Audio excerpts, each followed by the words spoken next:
And that's the unit I worked in with the jump out boys. I wasn't the jump out boy, I was the officer going in to buy the drugs and inform the jump out boys the description, and then they come in, and a lot of times they would never even know we're cops until we go to trial. Yeah, let me say this to you. As much as I thought I was the trainer, let me say what I would do. I would go with the jump out boys so I can learn to teach other narcs, because that's where the training was.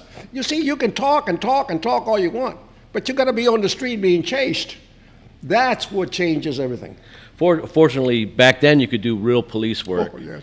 It's transitioned through the years to now it's like police chiefs gauge their success in not getting into police shootings. Oh, I went a year. Oh, I went 2 years. Oh, I went 3 years. It's impossible to have units like that and not get into confrontations. I was involved in 2 separate shootouts myself. It's just confrontation, and that's enforcement. Now, being overseas, how true is it that we have to support some of these third world countries allowing some of this drug money to get in? We try to stop it at the border, but it comes out anyway. That's an issue, because we go to those countries and we are under their umbrella. And the problem oftentimes is just like here, that we have a case and we go up the ladder, and let's face it, the guy who knows the most can give more information and get out of more. The person who knows the least about what's going on does the most time in prison. Well, the same thing happens overseas.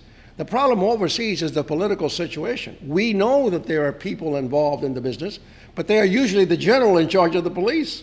And here you're working 2 sides against the middle. It's not dangerous in the sense of your life being in peril, but it's dangerous because the ambassador does not want any heat, and you work for the ambassador. You don't work for DEA, you work for the ambassador. And if you piss off the ambassador because of something you did with the general who goes to the president, then you're out. So it's a very sensitive situation. Let's face it. Who runs all these cartels? They're run politically overseas. Okay? If you notice, every other president in Latin America ends up in prison. And there's a reason for that. They're all in cahoots. Not all, but a lot of them are. So technically, we could stop all this if we wanted to, but then to stop all this would be taking over governments basically in other countries. You can't. And we can't do that.